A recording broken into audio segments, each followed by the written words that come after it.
So today we're going to talk about important vocabulary for triangles.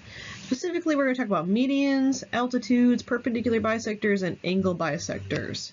So let's go ahead and get started with our first vocab. So first of all, what is a median?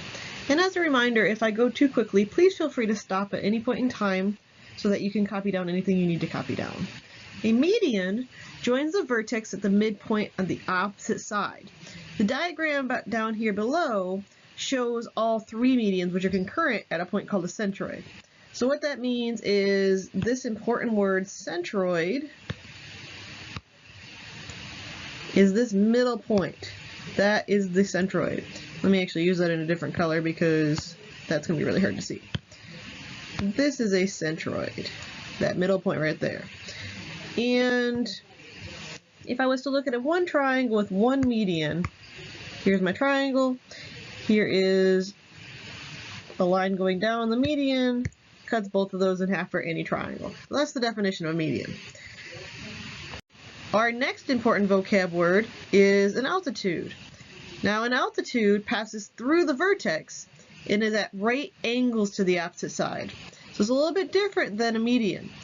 Now the diagram below here on the right shows all three altitudes. Now if they meet together, their point that they meet together at it is called the orthocenter. So again, the orthocenter is that point where they all meet. But if I was to look at one triangle with one altitude, the altitude is the point where it drops straight down and I get a right angle. Moving on, what is a perpendicular bisector?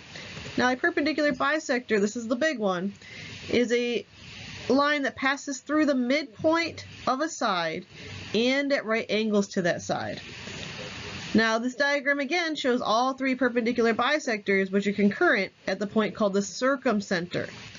So again, another important vocab word here is our circumcenter. Whoops. Let's get the highlighter. Our circumcenter. And it is again, that is the point where all three of them collide at our circumcenter. So what they're saying is if I have, oops, let me use a color you can see. If I have another triangle, here's my triangle, and I have this line. So no matter what this line is doing, I want it to go through the middle so that each of these are equal, and I want this line to be perpendicular. Now if I continue this line, it may or may not hit the vertex. That's the difference between a perpendicular bisector and our previous vocab word of an altitude. All right, our last one and our most important one is going to be an angle bisector. Now, what does it mean to be a bisector? Remember, bisector, back from previous vocab words that we learned, means what? It means to cut something in half.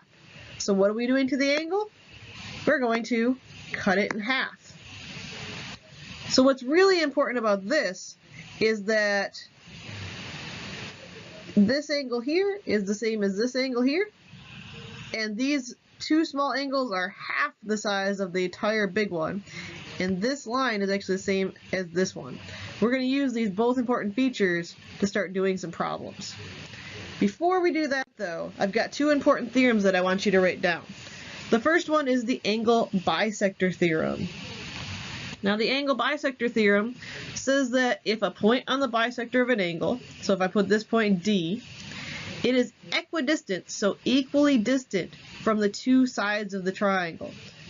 So that means that this line is going to be the same as this line. So that's if I have the bisector, then the two sides are equal. The converse of that is if I have two sides that are equal, then I have a bisector of an angle.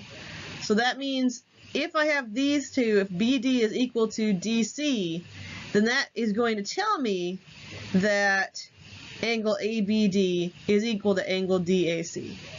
Those are really important. We're going to use those in just a minute. Now, angle bisector. Here I see that these two angles are the same, right?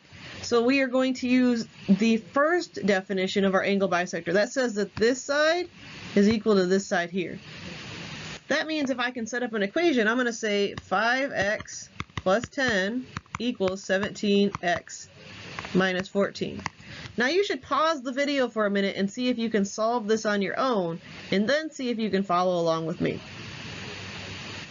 Alright, now if we consider how we want to do this, we want to put all the number stuff on one side and all the variable stuff on the other side. So I'm going to start by moving my 10 over to the right side, so minus 10 on both sides.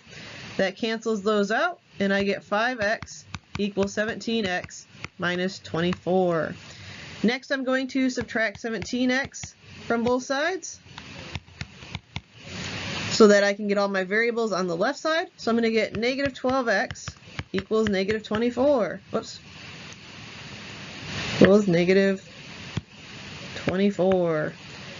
And if I want to divide both of those by negative 12, I get that x equals 2.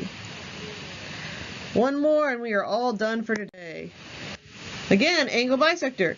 So I don't know anything about these two angles, but if I look at this same point here, I see that this line and this line are the same because of the tick marks. So now I'm going to use the converse, which tells me that because this line and this line are the same, that these two angles have to be the same. So I'm going to set up another equation. So if they're the same, it says 3x plus 1 is the same. And remember, same is equals in mathematics. So equals 6x minus 8. And again, you should take a moment to pause this to see if you can solve this on your own. Alright, I'm going to mix it up a little bit, and I'm going to actually move the variables to the right side of the equation. So I'm going to start by subtracting 3x from both sides this time. So I get 1 equals 3x minus 8. I'm going to add 8 to both sides. And I'm going to get 9 equals 3x. Divide both sides by 3. And x equals 3. Give yourself a round of applause if you got that all on your own. Good job. And that should be it for today. Have a wonderful day.